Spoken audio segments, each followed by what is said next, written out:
আসসালামু আলাইকুম এভরিওয়ান, তোমরা সবাই কেমন আছো? আশা করি তোমরা সবাই ভালো আছো। আমিও আলহামদুলিল্লাহ অনেক ভালো আছি। তোমাদের মাঝে নিয়ে এসেছি একটা নতুন রেসিপি।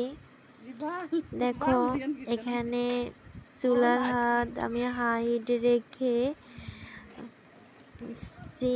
ভালো ভালো বাজতেছে আর কি। ভালো এগুলো একটু বেজে নিব। আর এখানে কেকের মিশ্রণটা মিক্স করে ফেলছি। ভিডিওটা স্কিপ হয়ে গেছে, তাই তোমাদেরকে দেখাতে পারিনি শুরু থেকে। ও এখানে আমি একটা ডিম নিয়েছি, আর হাফ কাপ চিনি নিয়েছি, আর 1 কাপ আটা নিয়েছি, আর বেকিং সোডা দিয়েছি আর কি। সবগুলো উপকরণ একসাথে মিক্স করে কেকের মিশ্রণটা তৈরি করেছি। এখন টিফিনে একটু তেল দিয়ে একটা পেপার দিয়ে কেকটা ঢেলে নিয়েছি। তারপর একটু নেড়ে ছেড়ে রেখেছি, ভিতরে যদি কোনো বাবল থেকে থাকে ওটা বের হয়ে যাবে।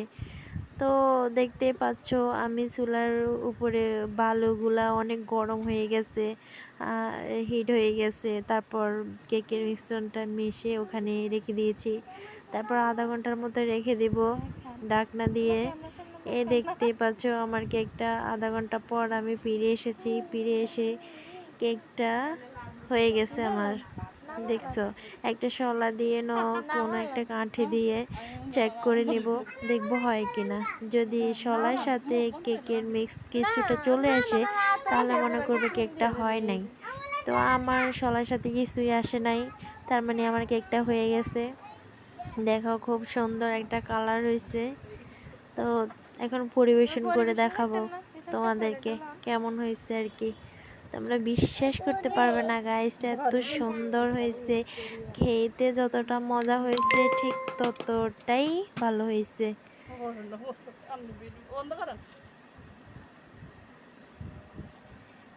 এটা অনেক গরম, তো তাই নিচের কাগজটা উঠাইতে একটু সমস্যা হচ্ছে।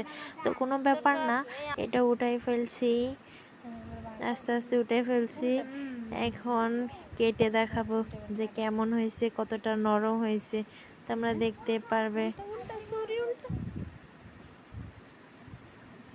কাটতেছি, কাটা হয়ে যাচ্ছে। দেখো কতটা নরম, কতটা সফট, তোমাদেরকে বলে বুঝাতে পারবো না। খুব ভালো হয়েছে, মানে যতটা ভাবছি তার চেয়ে বেশি ভালো হয়েছে। দেখতে পাচ্ছ কতটা নরম।